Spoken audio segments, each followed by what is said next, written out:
بسم اللہ الرحمن الرحیم۔ میلاد النبی صلی اللہ علیہ وآلہ وسلم کا قرآنی ثبوت۔ سورۃ ضحیٰ پارہ نمبر 30۔ وَأَمَّا بِنِعْمَتِ رَبِّكَ فَحَدِّثْ، اور اپنے رب کی نعمت کا خوب چرچا کرو۔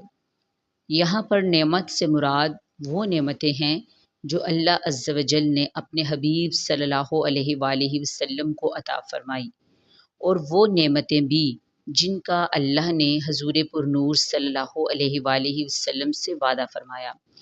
نعمتوں کا چرچا کرنے کا حکم بھی دیا، کیونکہ نعمت کو بیان کرنا شکر گزاری ہے۔ رسول پاک صلی اللہ علیہ وآلہ وسلم کی ذات گرامی نعمت عظمیٰ ہے اور اللہ کا احسان عظیم ہے۔ اللہ تعالیٰ نے انسان پر بے شمار احسانات کیے مگر جتلائے نہیں، لیکن رسول پاک صلی اللہ علیہ وآلہ وسلم کی ذات کے بارے میں فرمایا کہ میں نے ایمان والوں پر بہت بڑا احسان کیا۔ تیسرے پارے میں بھی اس کا ذکر ہے، چوتھے پارے میں بھی اس کا ذکر ہے۔